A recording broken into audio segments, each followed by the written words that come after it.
আপনি দেখেন ডক্টর মানে মানে অলি আহমেদ, উনি সারা জীবন বিএনপির সাথে ফাইট করেছে যে জামাতের সাথে থাকা যাবে না। সেই ডক্টর অলিকে দেখলাম যে জামাতের আমিরের পাশে বসে সে 10 যে জোটে সে অংশগ্রহণ করলো। হ্যাঁ, এরপরে দেখেন বিএনপি থেকে যেগুলো আপনাকে যেগুলো বলি হচ্ছে বাতিল মাল, যেগুলোর আসলে নীতি আদর্শ, একজন ক্যান্ডিডেট আমি নাম বলতে চাই না, তিনি গতবার তার নির্বাচনের ক্যাম্পেইনের জন্য উনি পত্রিকাতে অ্যাড দিয়েছেন যে আর্থিক ইয়ার বিনিময়ে নির্বাচন কাজে পরিচালনার জন্য কিছু লোক দরকার, উনি পত্রিকাতে অ্যাড দিয়েছেন। অর্থাৎ কি, তার জনভিত্তি এত বেশি দুর্বল, কিন্তু সেই ব্যক্তিকে দেখলাম যে জামাতের মতো একটি দল তারা তাকে মনোনয়ন দিয়ে তাকে এমপি বানানোর জন্য। এই যে আমাদের দেশের এই যে আপনার নীতিহীন আদর্শহীন রাজনীতি, এটা জনগণের কাছে আপনি কি মনে করেন, কি মেসেজ যায় রাজনৈতিক দলগুলোর? এই যে আপনি যে বলছেন যে মানে এটা হচ্ছে যে আপনার, আমি ধারাবাহিকতা বলছি যে আপনি যে প্রতিশ্রুতি দিচ্ছেন, বিশ্বাস কেন করবে জনগণ?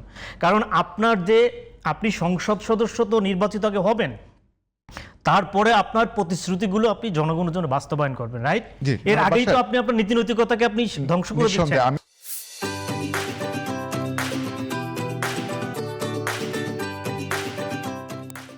আপনি যে বলছেন জোটের কথা বা জোটের দেওয়ার কথা, বিএনপি থেকে ধানের শীষে নির্বাচন করছেন দলীয় প্রতীক বাদ দিয়ে কিংবা বিএনপিতে যোগ দিয়ে, এমন সংখ্যা কত, মানে এটা আপনার জানা আছে কিনা?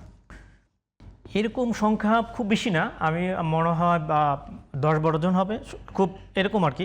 নিজেদের দল বিলুপ্ত করে বিএনপিতে যোগ দিয়েছেন এরকম। এবং বিএনপিকে একসময় কড়া সমালোচনা করেছেন, এখন তিনি ধানের শীষ নিয়ে নির্বাচন করছেন, এমন? হ্যাঁ, আছে। আচ্ছা, তো আপনি নিশ্চয়ই নীতি আদর্শহীনতার কথা সামগ্রিকভাবে বলছেন, রাইট? আমি কিন্তু এখানে কিন্তু আপনি যেটা আমাকে বোঝাতে চাচ্ছেন, আমি কিন্তু সেই জায়গাতে আমি আপনাকে বলেছি, আমি কিন্তু একদমই আপনাকে স্পষ্ট, আমি একদম সার্বিক যে রাজনৈতিক যে প্রেক্ষাপট, আমার মনে হয় যে প্রত্যেকটা রাজনৈতিক দলের আদর্শিক জায়গাটা যদি স্ট্রং না থাকে, তাহলে আপনি যে প্রতিশ্রুতিগুলো দিচ্ছেন জনগণের কাছে, জনগণ আপনাকে কেন বিশ্বাস করবে?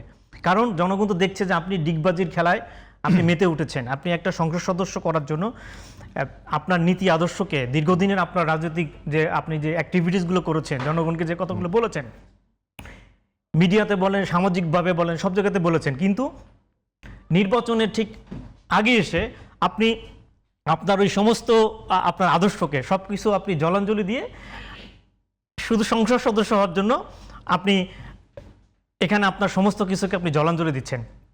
তো জনগণ আপনার এই অবস্থানের কারণে, আপনি যে প্রতিশ্রুতি জনগণকে দিচ্ছেন, আপনি যত চমকপ্রদ কথাই বলেন না কেন, আপনি নির্বাচনে জয়লাভ করার পরে আপনি জনগণের জন্য বাড়ি দিবেন, গাড়ি দিবেন, এই যে কতগুলো কথা আপনি বললেন, যেগুলো, এটা আসলে কি জানেন, মানে আমাদের দেশের মানে প্রবলেমটা হয়ে গেছে কি, আপনি যদি এই প্রতিশ্রুতিগুলো দেওয়ার মাঝখানে যদি তারা জনগণের কাছে একটা এফিডেভিট করতো যে এই জনদাবিগুলো যদি আমরা বাস্তবায়ন করতে না পারি, হ্যাঁ, জনগণ আমাদের বিরুদ্ধে আইনগত ব্যবস্থা নিতে পারবে, তাহলে পরে দেখতেন যে এ ধরনের ফাঁকা যে প্রতিশ্রুতিগুলো আছে, বাস্তব যে জিনিসগুলো আমাদের মানুষের যে প্রবলেমগুলো আছে।